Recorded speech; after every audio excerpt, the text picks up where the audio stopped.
There's Yes.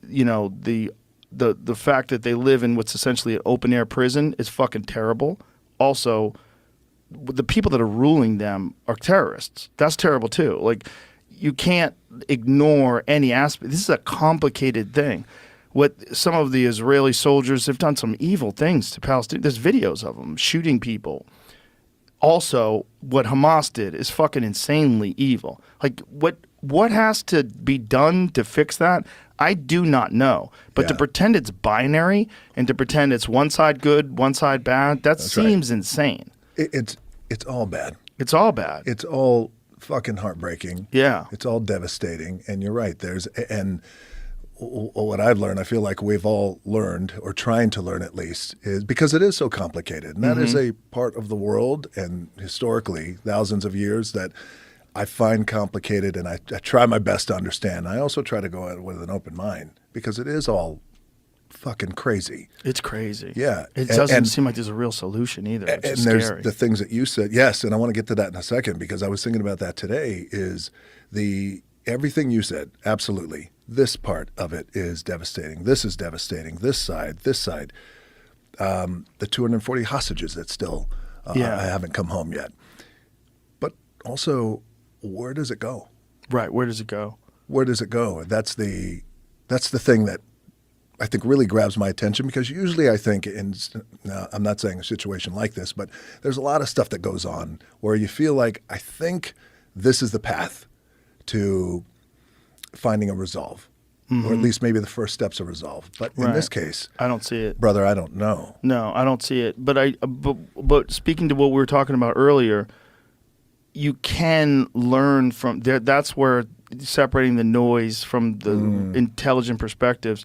I've read some very intelligent perspectives where people give you a detailed history and the conflict of the region, and you realize, like, oh, this is like incredibly complicated. And to have a binary viewpoint or a very black or white viewpoint is dangerous. It's not. Yes. It's not, and it's so easy for people to do. People love to do that. They love to other people. It's a natural human trait. It's a tribal trait that we have.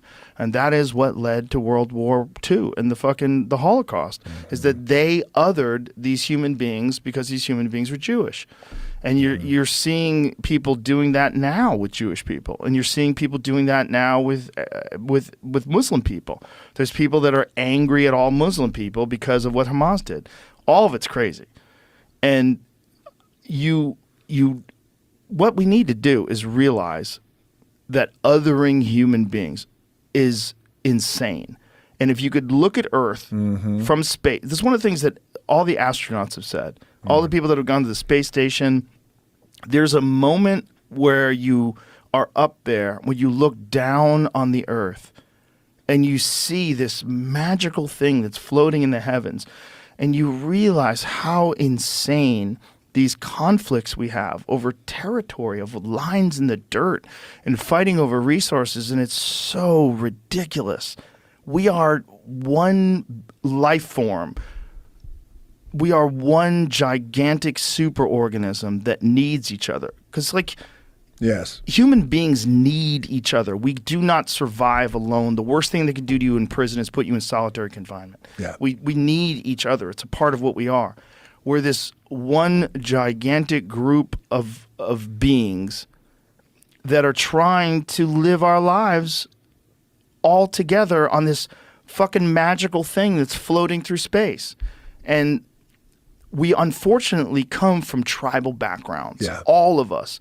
We evolved in these small groups of hunter-gatherers thousands and thousands of years ago, and we carry that DNA still. We carry that fiercely loyal tribal DNA that allows us to look at people that aren't a part of us as something less than us. And we've got to other them. Yeah, and what I'm hoping is that as technology allows people to communicate far more freely and to translate languages more freely, and or information is going to get exchanged more freely, and it takes long time for this to happen. Yeah. But we will eventually understand each other to the point where that's way more difficult to happen. Because it's so easy for it to happen if you don't speak their language, you don't follow their religion, they're bad, you're good, and then you're othering people. That's right. And we got to stop that. That's a fucking insanely ridiculous thing that's being done by world leaders. They gather people together against other people that you don't even fucking know. You don't even know. It's one thing if you have a conflict with an actual human being that's like doing something to you. Yeah, right. But this is like you don't even know these people. And these world leaders have told you that somehow or another these people are bad and you're good and we got to go over there and fuck them up. Like, we're still doing that? Like, that's insane. It's insane that human beings are still doing that. And I'm hoping that as we get to know each other more through technology and through what has become the most connecting innovation, the most connecting technology ever, which is the internet. Time, yes. I'm hoping that's going to continue to evolve and connect people further and further. The